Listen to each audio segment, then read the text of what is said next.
¿Qué tal? Mi nombre es Víctor Espinosa, soy gerente titular del Centro de Capacitación y Asesoría Jurídica CECAJU. Estamos organizando el Diplomado en Derechos Reales con enfoque inmobiliario y gracias al apoyo de Abogando TV, estos videos van a estar en su plataforma. Los invito a que sigan Abogando TV. ¿Cierto? Muy bien. A ver, ¿quién se anima a la lectura del artículo 896? Sí, por favor. La posesión es el ejercicio de derecho de uno o más poderes inherentes a la propiedad. Hecho que conlleva a poder estudiar, ¿qué cosa? Algún atributo de la propiedad. ¿Se acuerdan cuáles son los atributos de la propiedad? Uso, disfrute. Muy bien. Uso, disfrute, reivindicación y disposición. Muy bien.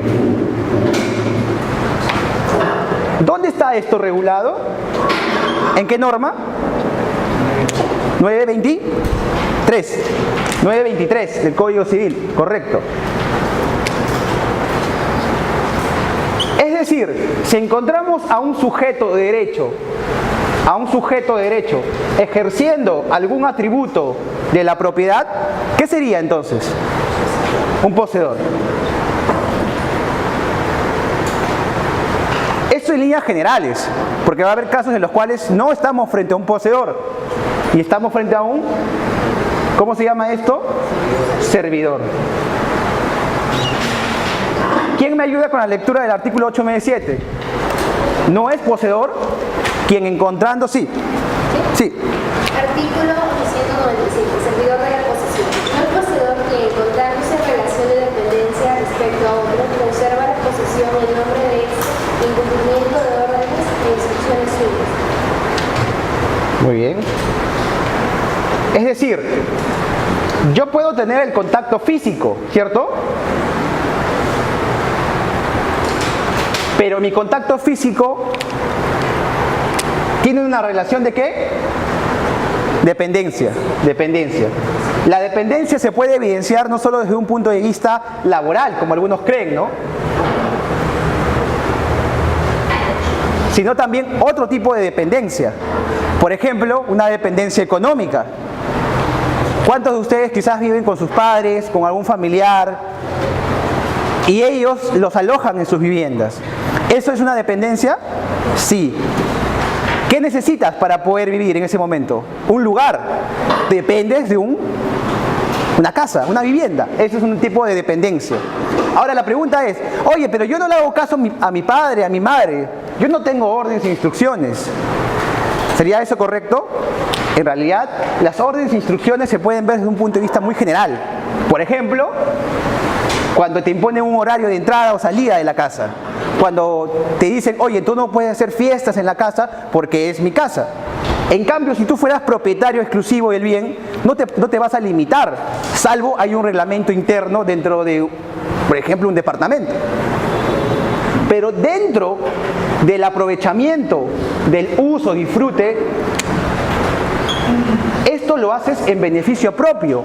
En cambio, el servidor, ¿cómo actúa? En beneficio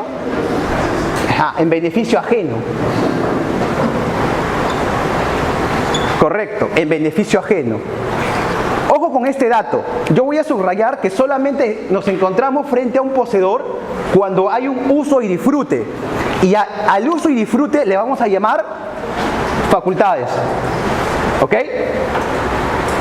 En cambio, a la reivindicación y disposición, correcto, le vamos a llamar poderes. Muy bien. Y ahora, cuando ustedes le pregunten ¿qué es la propiedad? Que vamos a ver en la siguiente sesión, te dicen, la propiedad es el poder jurídico, ¿correcto? Ya, eso es erróneo. ¿Ya? Porque la propiedad no es un poder. ¿Qué es la propiedad? ¿Ah? ¿Qué? Es un derecho. Propiamente es un derecho subjetivo. No es un poder. Los poderes se encuentran aquí. Cuando hablamos de reivindicación, ojo, yo había señalado antes algo. La reivindicación es una forma ¿de qué? Tutela. una forma de tutela. Pero el propietario no solo tiene la reivindicación, tiene otras tutelas para poder defender su derecho de propiedad. Muy bien. Ahora, la discusión también se puede centrar en que la posesión es un hecho. ¿Ya? Algunos han combatido esto diciendo, no, en realidad la posesión también es un derecho. Y si fuera un derecho, al igual que la propiedad, sería un derecho subjetivo. Correcto. Sería un derecho subjetivo. Esto que estamos discutiendo ahorita solo se encuentra enmarcado en líneas generales desde el artículo 896 y 897. Miren, solamente hemos estudiado esto en líneas generales. Pero, aunque no lo crean, también está regulado en otros países muy similar al peruano. Miren aquí en Brasil. Aquí está el texto original en portugués y aquí está esa breve traducción que hice. Se considera poseedor a todo aquel que tenga de facto el ejercicio de pleno de uno o algunos de los poderes inherentes a la propiedad. Muy similar a lo que señala el artículo 896 peruano, ¿verdad? Perfecto. Entonces, la pregunta sería, este Código Civil de Brasil es del año 2002 y el Código Civil peruano es del año 84. Obviamente, diríamos que Brasil nos copió a nosotros. No, hay una fuente de origen de por qué se regula a la posesión como un hecho. Miren aquí, en Bolivia, ¿cómo está regulada la posesión? Artículo 87 del Código Civil boliviano. La posesión es el poder de hecho ejercido sobre una cosa mediante actos que denotan la intención de tener sobre ella el derecho de propiedad u otro derecho real. Una persona posee por sí misma o por medio de otra que tiene la detentación de la cosa. ¿Cómo se llama esta persona que tiene la detentación de la cosa? Servidor de la posesión, correcto. Se podría decir, ha analizado el Código Civil boliviano un supuesto concepto más amplio que el Código Civil peruano. Y ahí viene el análisis. Hay códigos civiles que siguen posturas, ¿no? Que siguen posturas. Una primera postura es seguir la postura de Savigny, ¿no? Y otra postura es la que tiene, algunos lo escriben así, otros lo escriben así, ¿ya? Jering, Savigny y Jering. Y ahí vamos un poco a introducirnos teóricamente. A ver, les dije en un inicio, la sesión pasada, para Savigny, ¿cómo es ser poseedor? ¿Con qué ánimos? Domini, exacto. Entonces, para Savigny, ¿quiénes pueden ser considerados poseedores? Exclusivamente. El propietario y ¿quién más? Y el ladrón, el usurpador, porque él desconoce a alguien más con mejor tutela o mejor derecho que él mismo. Pero, por ejemplo, para Savigny, un arrendador, un arrendatario, un usufructuario, ¿qué son? ¿Poseedores? No son poseedores. No son poseedores. Entonces Savigny postula, oye, acá hay un corpus que también lo hay en Jering. Un corpus es la tenencia física. Pero para Savigny te va a decir, tu corpus tiene que ser con un animus, ¿no? Esa es full teoría. Animus de dominio. En cambio, para Jering, el corpus tenía que tener ¿qué cosa? Un animus simple, possidendi. ¿Por qué digo esto? Savigny les había mencionado en algún momento que es mayor que Jering. Jering había leído las obras de Savigny y un día decidió refutar, de hecho lo refuta cuando ya Savigny estaba muerto. Y le dice, no es posible tu teoría porque en tu teoría estás desprotegiendo ¿a quién? A los legítimos. A los legítimos. ¿Quiénes son los legítimos? Los que tienen un derecho. Pero tenían un derecho, ¿de cómo? Un derecho que reconocía a alguien más con la titularidad del bien. Y ahí viene la discusión. ¿Qué postura seguimos? Ustedes, ¿qué postura creen que sigue el Código Civil peruano? ¿Por qué de Jering?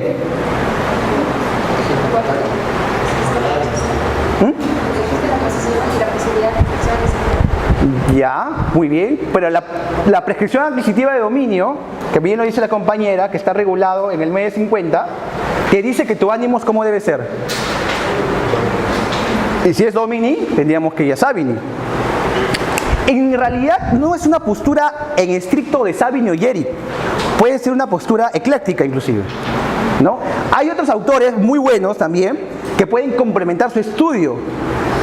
Aquí lo voy a poner, Saileyes, no me acuerdo cómo se escribe, más o menos Saileyes, ¿ya? Que es un autor francés que también estudiaba el tema de la posesión. En los materiales que les voy a entregar hay varias lecturas de la posesión, por ejemplo, que analizan desde el punto de vista del common law. Esta postura del Código Civil, ¿cómo es? Civil law. Origen romano. Recuerden, las posturas de Savigny y Jering se fundamentan en el derecho romano, no en la realidad, ni siquiera de su realidad allá en 1900. Es una realidad del derecho romano. Cuando alguien ha leído a Savigny o a Jering en los libros, por lo menos traducidos, van a ver que hay muchas referencias sobre interdictos que ya no se aplican para nada. Interdicto utribu, interdicto de precario, cosas así, que se vuelve tedioso para el estudio, ¿no? Entonces, cuando ustedes le digan Savigny y Jering todavía son tomados en consideración, sí, pero como referencia, porque ellos tomaban en consideración al derecho romano. Actualmente lo consideramos regular, porque obviamente es nuestros orígenes, pero lo ideal es que tomamos una postura en función a ¿qué cosa? A la actualidad. Y eso es lo que vamos a hacer acá. Muy bien. Ven acá, entonces vamos a estudiar comparativamente el Código Civil peruano, por lo menos con estas dos legislaciones en paralelo. ¿Ok? Para que vean la diferencia. ¿Hasta aquí todo claro? Este es el marco introductorio a la posesión. Ahora me voy para acá, que está limpia, para no borrar. Vamos a iniciar este estudio.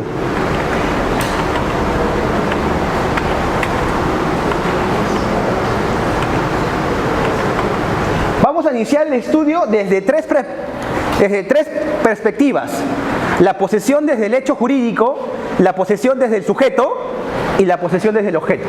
Es muy importante hacer eso. Tres ópticas distintas. Vamos por el primero, la posesión desde el hecho. ¿Por qué es importante estudiar la posesión desde el hecho? Como le dije en la sesión primera, no todo comportamiento que involucre una relación con un bien puede ser considerado posesorio. A ver, si la posesión es un hecho, ¿cualquier hecho puede ser considerado posesorio? No, es un hecho jurídico. Y al ser un hecho jurídico, para que tenga esa consideración, ¿qué tiene que tener? Relevancia. Si no hay relevancia, por lo menos jurídica, ¿habría necesidad de estudiarlo? No. ¿Qué hechos ustedes conocen que tienen relevancia jurídica? ¿Qué hechos?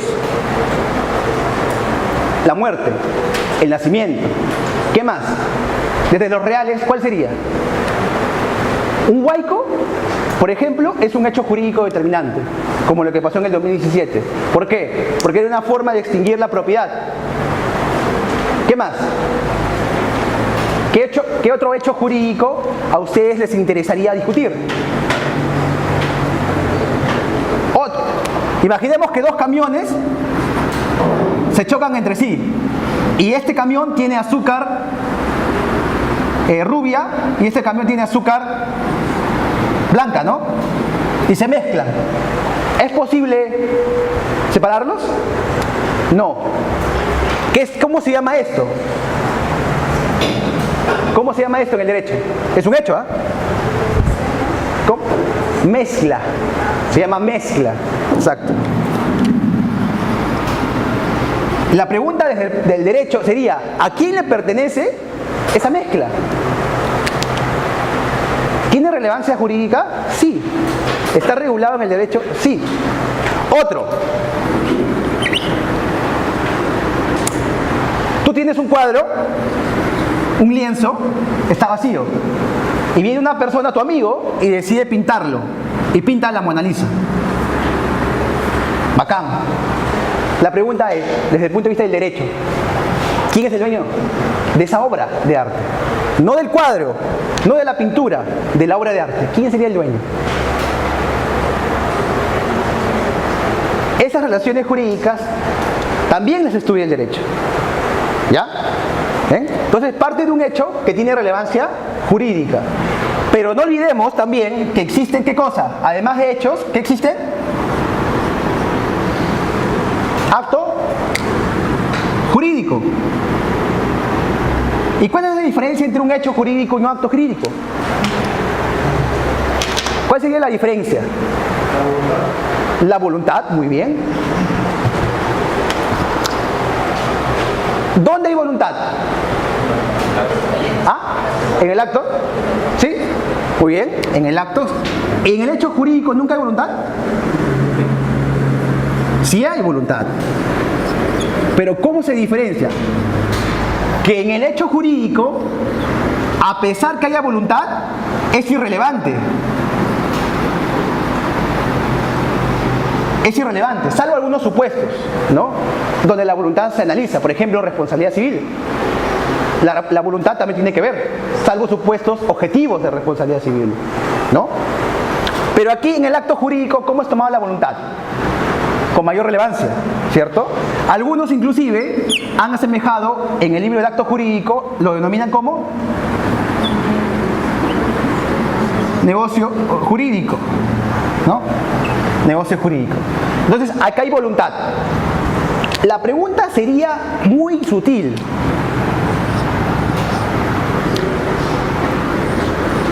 ¿La posesión es un acto jurídico o es un hecho jurídico?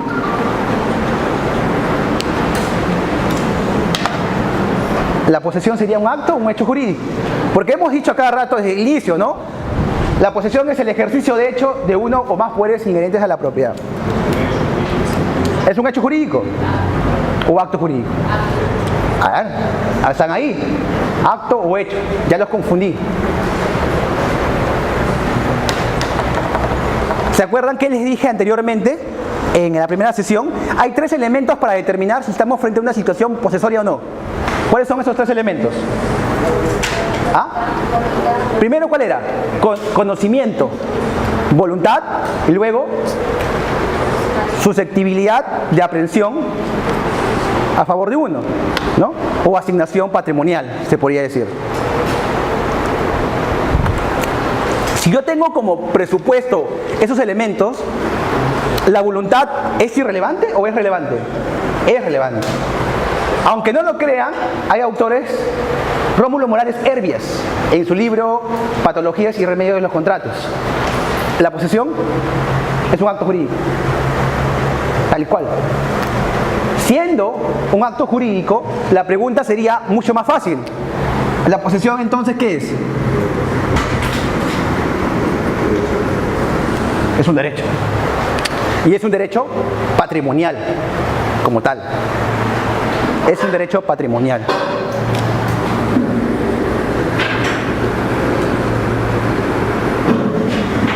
Perfecto.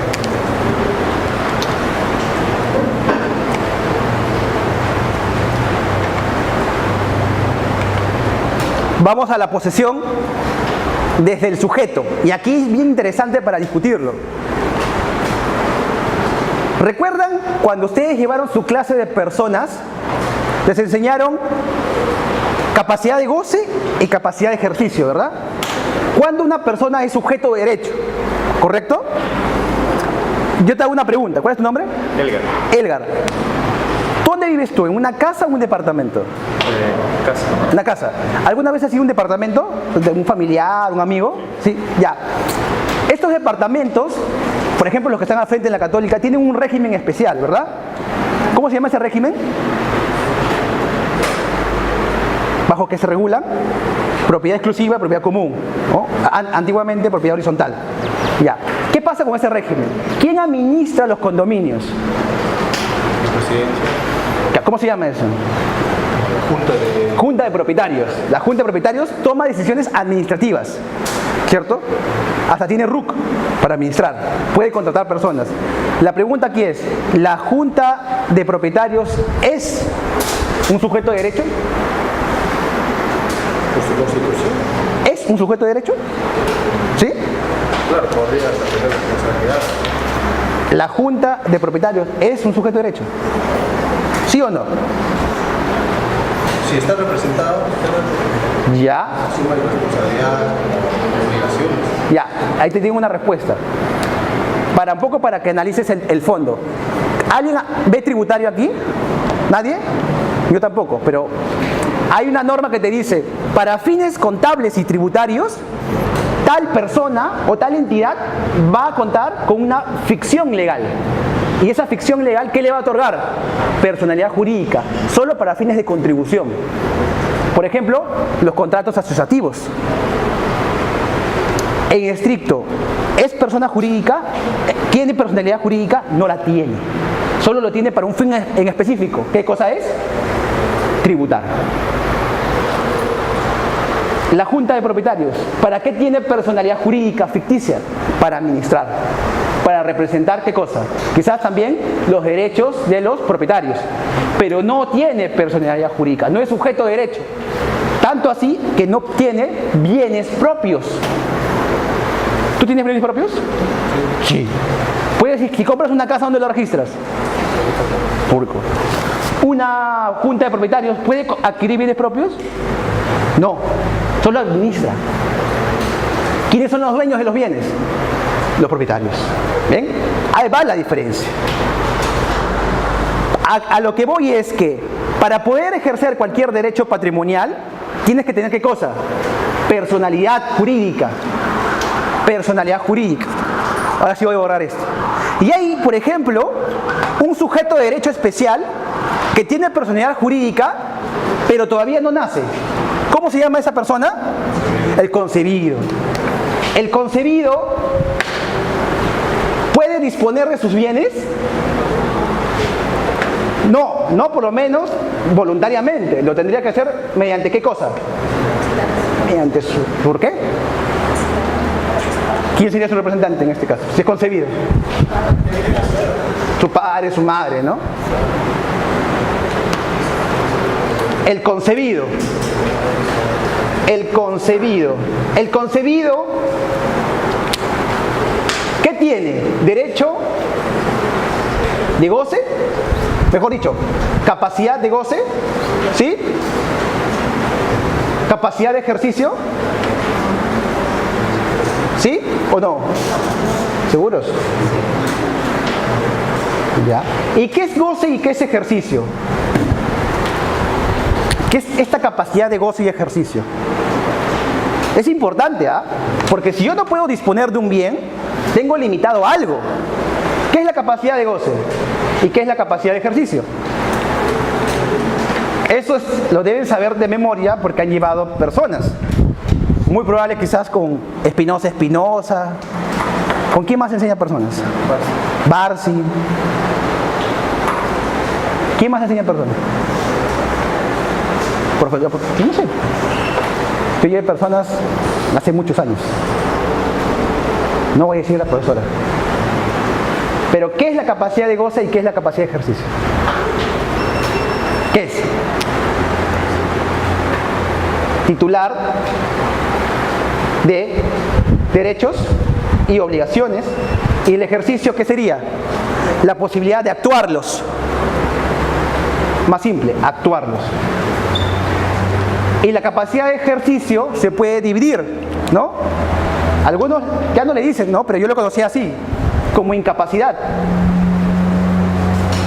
Y otros como capacidad plena. Y la incapacidad se divide en dos, ¿no? Relativa y absoluta. Muy bien. ¿Por qué vengo estudiando esto? A ver, un menor de edad, imaginemos, un menor de 10 años que hereda una casa, ¿puede disponerla? No podría disponerla. ¿Qué necesitaría? Capacidad de ejercicio. Muy bien. Para poder ejercer plenamente el derecho de propiedad. Ahora, un poseedor, imaginemos, un sujeto de derecho, un menor de edad, ¿podría poseer un bien?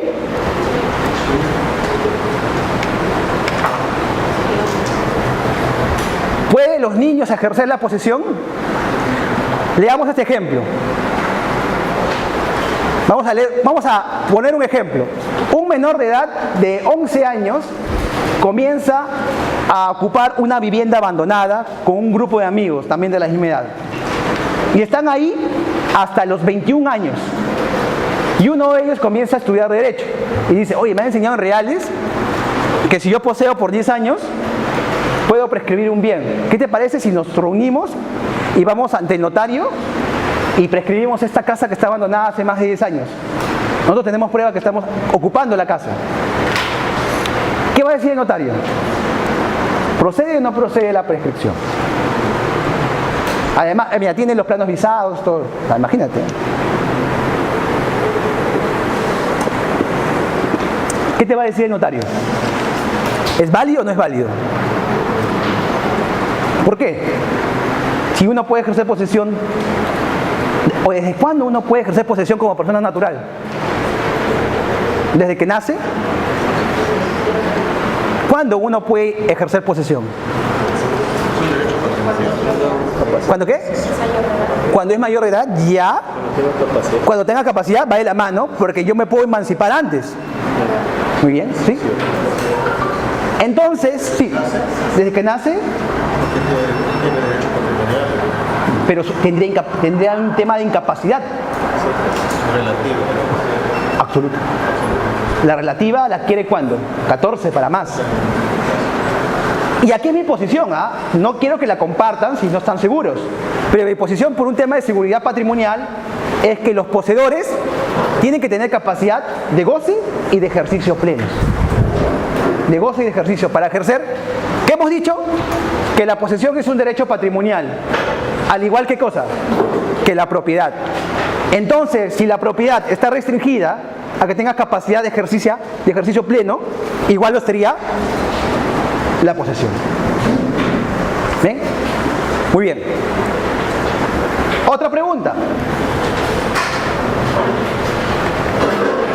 ¿Pueden las personas jurídicas ejercer posesión? ¿Sí? Sí, ¿no? ¿Cómo la ejercen? ¿Quiénes son sus representantes?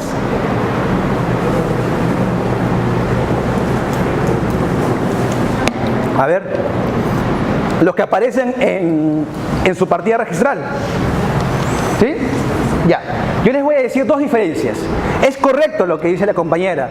La persona jurídica manifiesta su posesión mediante sus representantes, pero hay que entender dos tipos de representantes. Los representantes que forman la voluntad de la persona jurídica, que son pues los que toman las decisiones, como el gerente general, el gerente comercial, el gerente de marketing, el gerente de finanzas, o el abogado inclusive de la empresa. Y otros son los representantes que manifiestan la corporeidad de la persona jurídica. Y vienen a ser todas las personas que contrata la persona jurídica para poder manifestar que está haciendo una actividad de negocio. Por ejemplo, en Canaval y Moreira hay un edificio grande que pertenece al Estado. ¿Qué empresa es esa? Petroperú. ¿Cómo sabes que es Petroperú? No te he dicho el nombre. ¿Cómo sabes que es Petroperú? Tiene un letrero. ¿Qué más? Gente entra, gente sale. Exacto.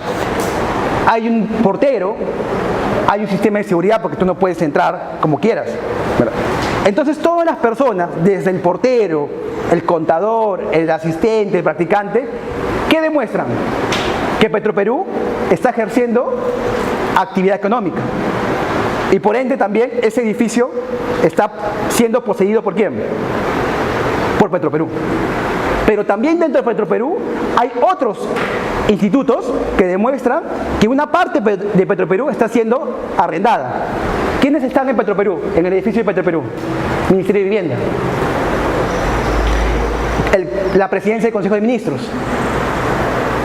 Dos entidades más, que si bien no me olvido. ¿El Ministerio de Energía y Minas? No estoy seguro. San Borja, sí.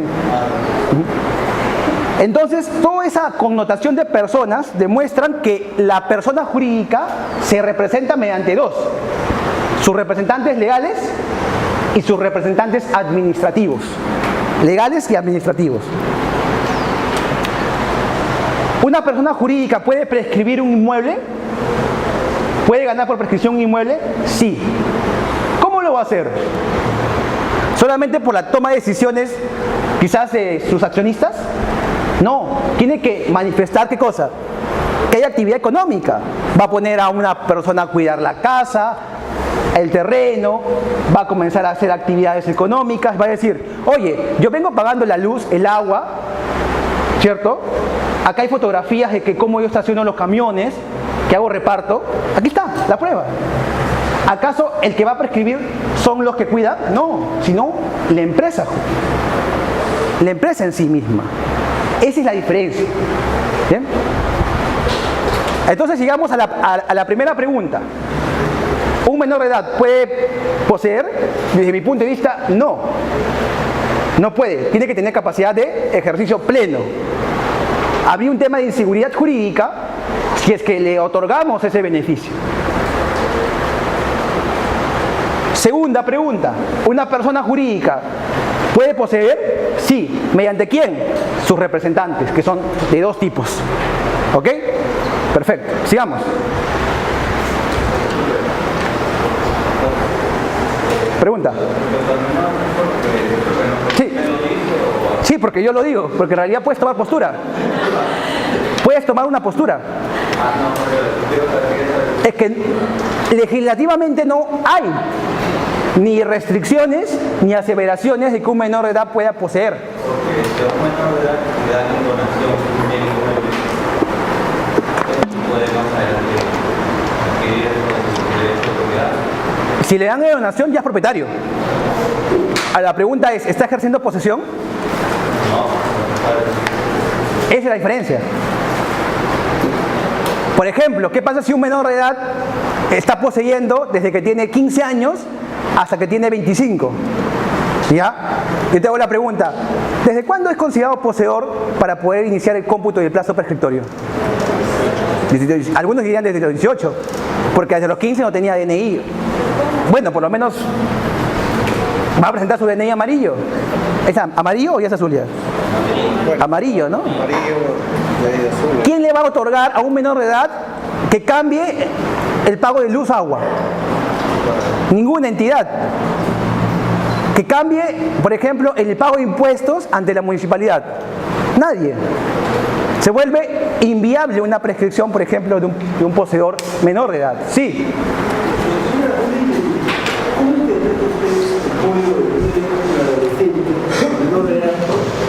Respecto de la pauta que represente el interés superior del niño. Ya. El interés superior del niño. Entiendas de por niño menor de edad. Ya.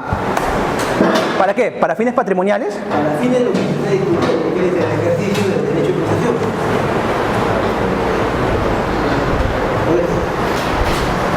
El proceso de la prescripción indica poseer. La única pauta que podría decir es que se estaría vulnerando el derecho de propiedad del menor. ¿Sí? Nadie más. ¿Cierto? Sí, pues. Se vulnera. Y el menor tendrá que iniciar una acción legal. Pero estamos frente a otro propietario. O sea, el tema es la seguridad jurídica. ¿Usted ha escuchado el artículo 2014 del Código Civil? Tercero de buena fe. ¿Qué derecho se vulnera? ¿Qué derecho se vulnera en el 2014? El de un propietario inscrito frente a un adquiriente de buena fe. Hay dos derechos, ¿verdad? Uno se vulnera. ¿Cuál?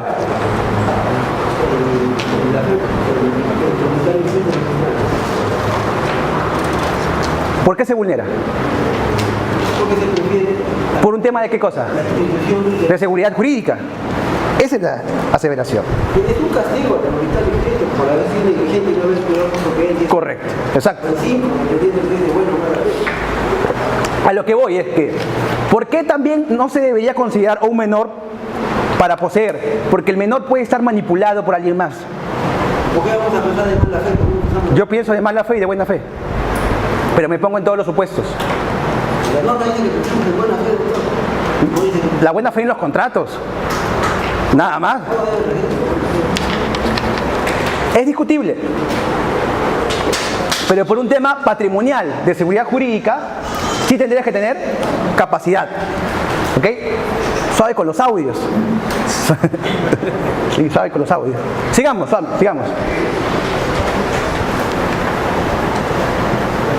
Ahora vamos al análisis. Hay un artículo del Código Civil que permite que los menores puedan realizar actos jurídicos para satisfacer sus necesidades. Necesidades, o sea, ¿cuáles serían las necesidades básicas? La pregunta es si un menor va a comprar, digamos, pan a la panadería, ¿verdad? Sí, No posee el pan que compra.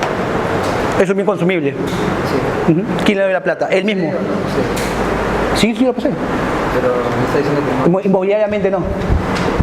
Inmobiliariamente. Ajá. Pero sí puede haber posesión de los Sí. inmuebles. Es que ahí se vuelve insignificante la posesión del menor. Pero ciertamente posesión. Sí. Pero yo, desde un punto de vista general, yo te voy a decir que no. Lo que tiene es una tenencia, una detentación. De tentación, pero que no es servidor de la posesión. Ahí voy a hacer la diferencia. Ahí voy a hacer la diferencia. Porque ustedes me han dicho que el servidor de la posesión es un tenedor. Yo tengo unas discrepancias y le voy a plasmar. Ajá. El servidor es un supuesto de tenedor. El menor potencia puede usar. Sí, puede usarlo. Exacto. Entonces sí podría ser poseedor. Sí, pero no. No de unos tipos de bienes. Eso lo voy a explicar después. No te preocupes. El inmueble sí, no lo veo viable. ¿Pero para qué? Es insignificante el estudio. Y te voy a explicar después. Vas a ver cómo te respondo ahorita. Sí. No te escucho. Capacidad. No tienen. ¿El loco puede celebrar contratos? ¿El loco? ¿Incapaz? Tengo entendido que no puede celebrar, el incapaz no puede celebrar contratos válidos. A ver, vamos a ver si.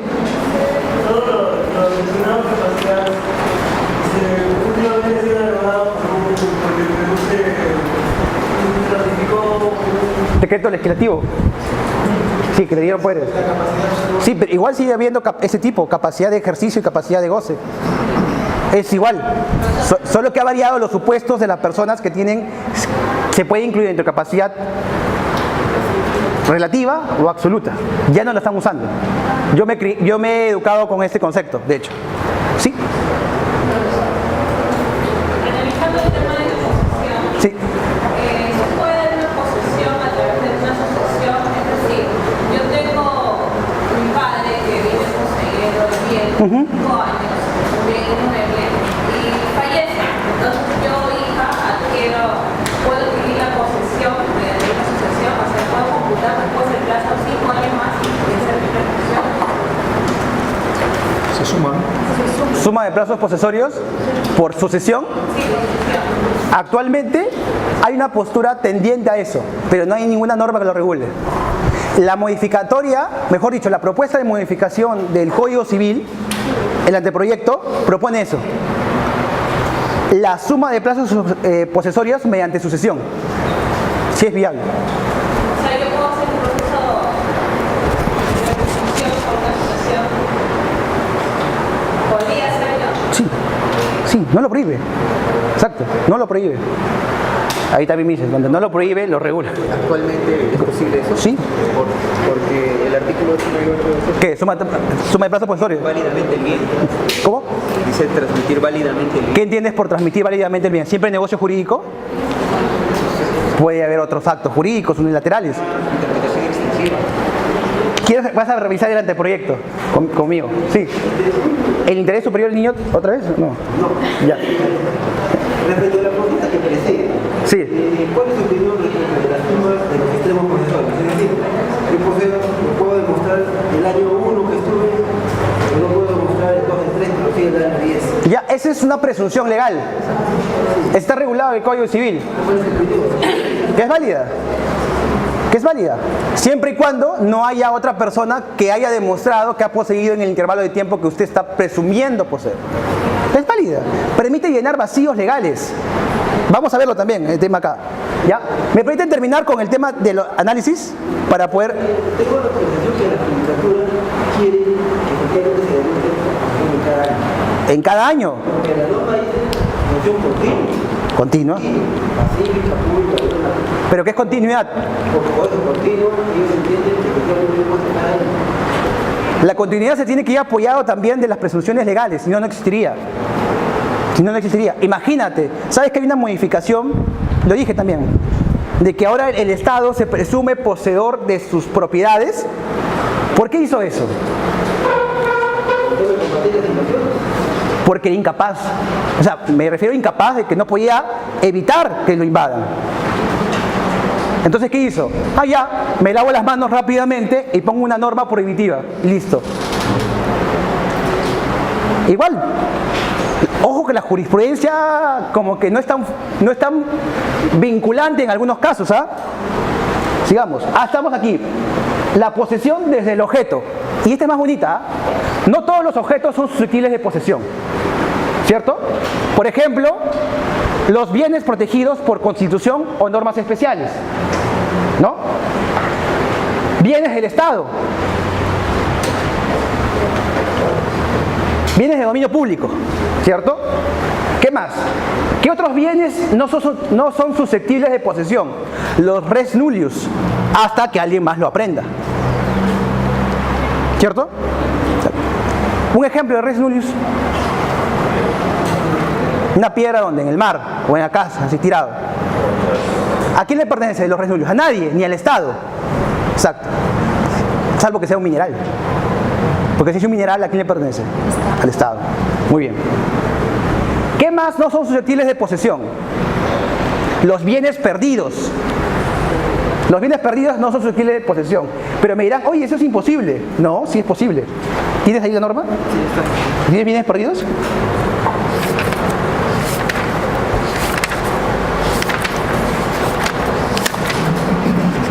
Por ahí está. Ajá, por ahí. A ver, ¿me permites? Ya.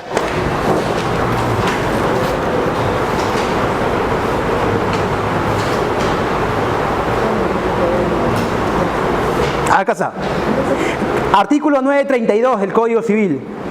Quien halle un objeto perdido está obligado a entregarlo a la autoridad municipal, la cual comunicará el hallazgo mediante anuncio público.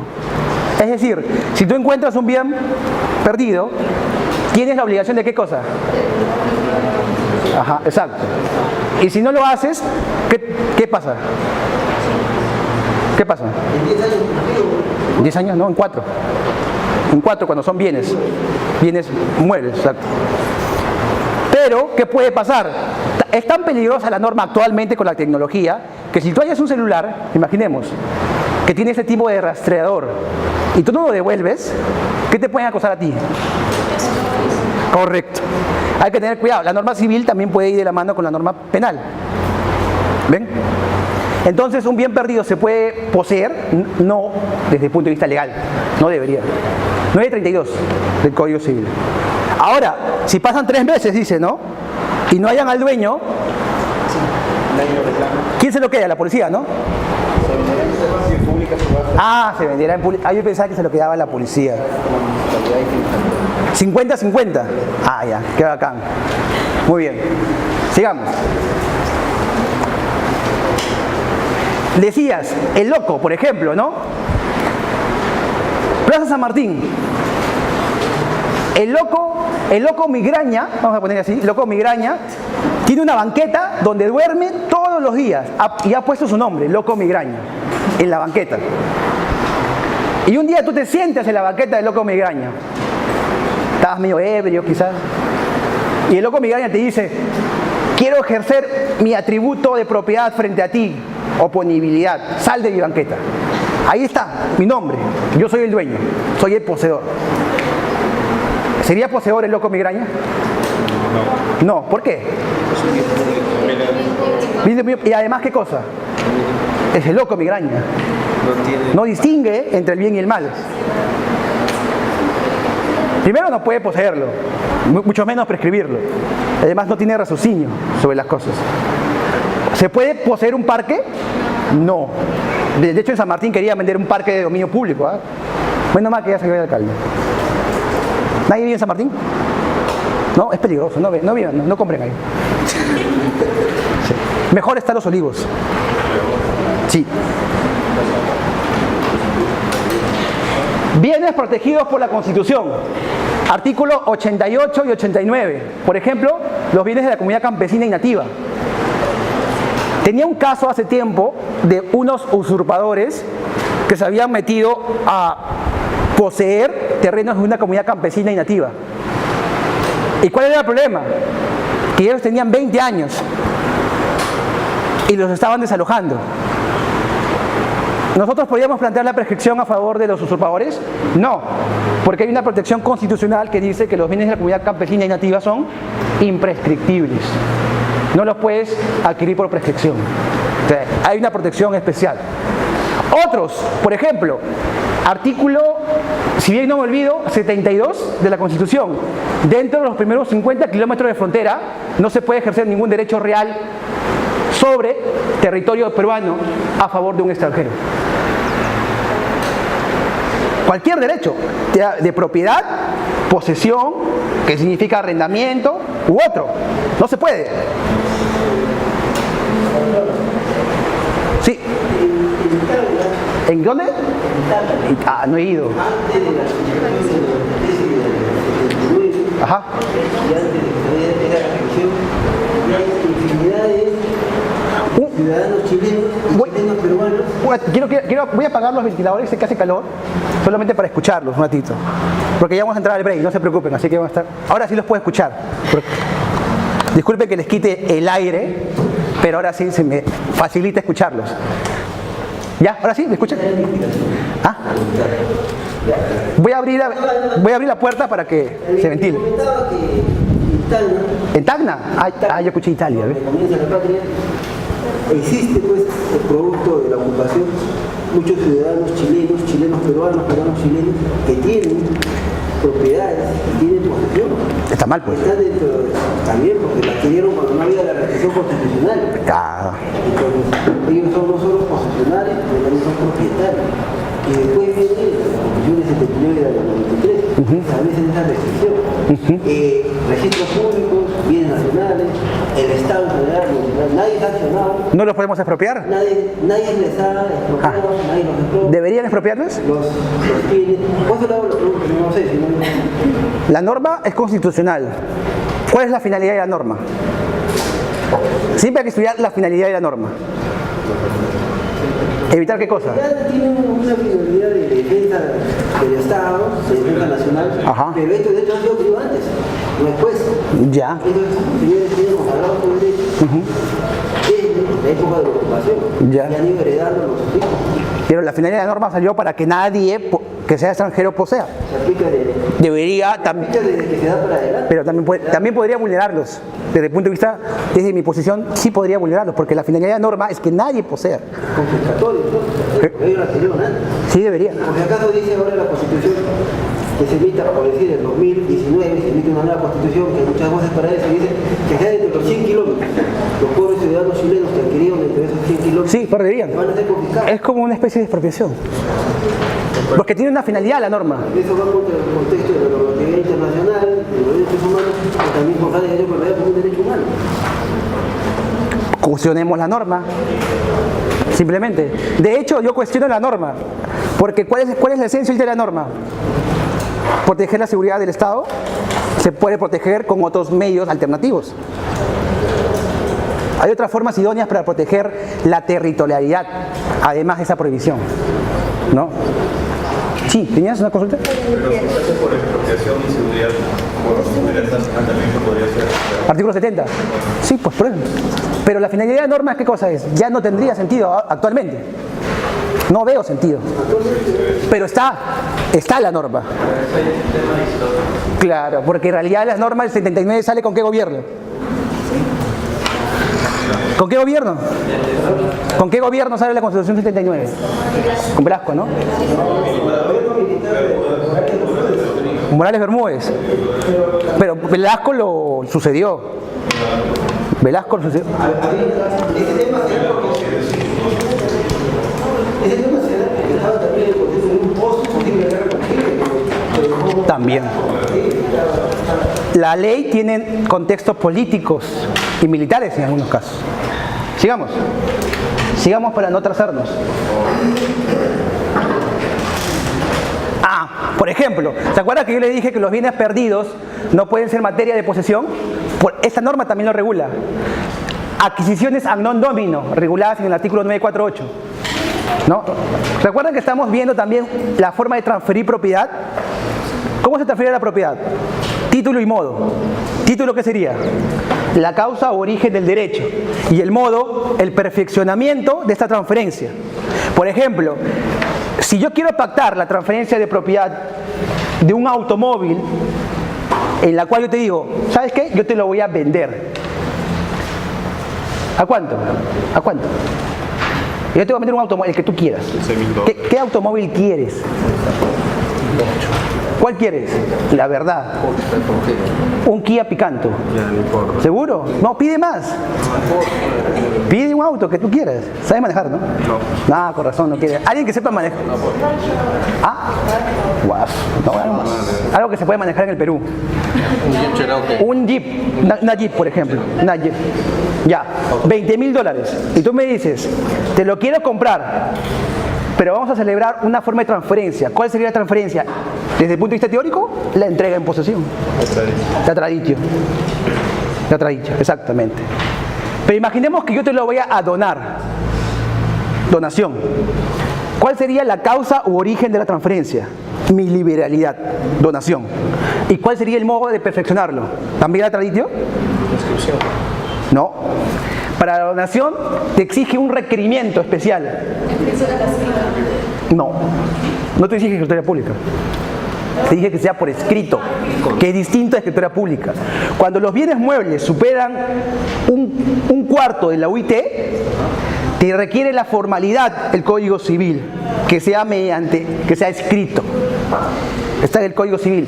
Si bien no me olvido, el artículo de donación está en el 1600 y pico, ¿no? Esa vez sí no me acuerdo.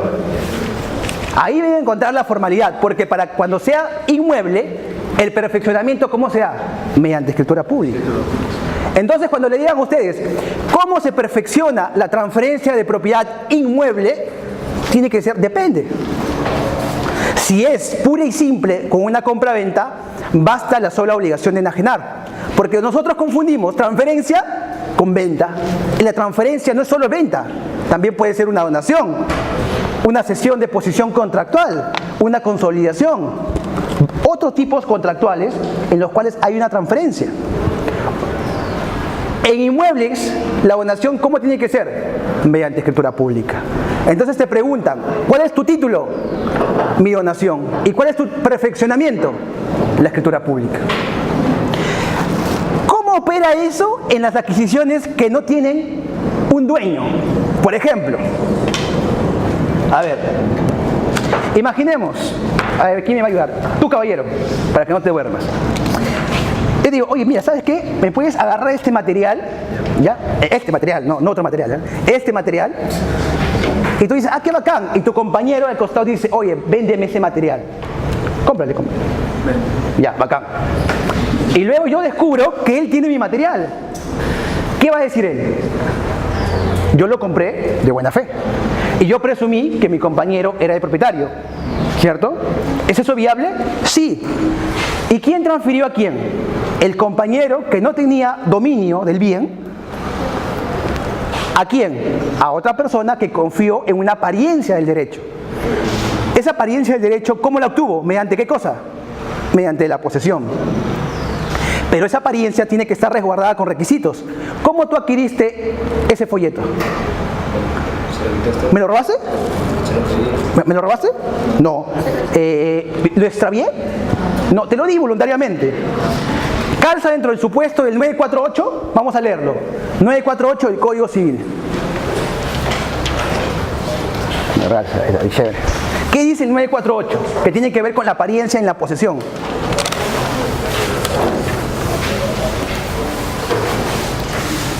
A ver, fuerte. Fuerte y claro. ¿Qué dice el 948? ¿Sí? ¿Alguien? Que de buena fe como propietario recibe de otro la posesión de una cosa mueble, Ajá. adquiere dominio, aunque el enajenante de la posesión carezca de facultad para hacerlo. Correcto. Se exceptúan de esta regla los bienes perdidos y los adquiridos con infracción de derecho. Ahí hay unas precisiones. No es carezca de poder, no, carezca de facultades, carezca del poder de disposición. Porque lo que tú careces es el poder de disposición. Porque tú puedes tener la facultad de uso y disfrute, porque eres un poseedor de facto. Pero ¿qué careces? Del poder de disposición. Pero a pesar de eso, dispones. Uy, se fue el aire. Lo siento. Gracias. Ya, muy bien. La pregunta aquí es, ¿cuál es la fuente origen del derecho de su compañero? ¿Cuál es tu nombre? Xavier. Xavier, ¿cuál es el origen o fuente de tu derecho? ¿Cuál sería? La fuente es entonces, ¿qué es? La ley. La ley es la fuente de tu derecho. Porque si no hubiera esta norma, ¿qué puedo hacer yo? Yo lo puedo quitar. Y estoy legitimado. En una compra pura y simple, donde él fuera el propietario, ¿cuál sería la fuente de tu derecho? La autonomía de la voluntad. Exacto. Pero aquí tú permaneces en el derecho simplemente porque la ley te lo faculta.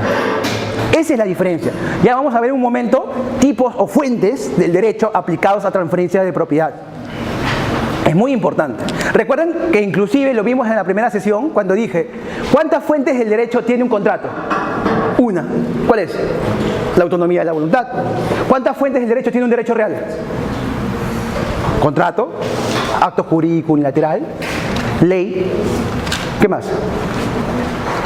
Testamento, por ahí también vimos, ¿no? Varias. Ese es también lo que vamos a... Sí, caballero. ¿Cómo demostraría yo lo que dice el artículo 40? ¿Cómo demostraría quién? El artículo No, ¿quién? El que adquiere, o sea, el último adquiriente.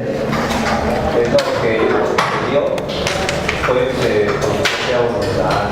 Por eso, ¿quién demuestra quién? ¿El que adquiere o el que vende? Porque el que vende no tiene que demostrar nada porque hay una presunción del que posee es propietario. Ah, yo se lo di voluntariamente. Y él lo vende. Ajá. Y usted quiere reclamar. Yo podría decir que el compañero de Naranjo, su nombre, Álvaro me lo robó, me lo hurtó, para no aplicar la norma. Porque si me lo hurtó, ¿qué pasaría? Exacto. Diría que en realidad Xavier, que es... O sea, ahí es estar haciendo el delito de receptación. Claro, esa estrategia. Exacto. En cambio, Xavier dice, no, yo lo compré de buena fe. Exacto. ¿Me entiende? Es un tema de estrategia también. Bien. Aquí está el resumen a los que les ha llegado a las teorías. Hay un resumen de las teorías. Y vamos a hacer una pauta porque vamos a introducirnos a la clasificación de la posesión. Recuerden que tenemos varios tipos de clasificación. La posesión plena, la coposesión, la posesión inmediata, la posesión legítima e ilegítima. Y muy probable hagamos bastante el día de hoy terminando la posesión precaria. ¿Ya? El tema de la posesión precaria es muy interesante. Y luego ya vamos al estudio justamente del derecho comparado. ¿Ya? ¿Qué hora tiene? 11:20, ¿verdad? Hacemos un pequeño receso y regresamos. Recuerden, el curso, el diplomado, tienen una evaluación final breve de más de 10 minutos al finalizar la sesión.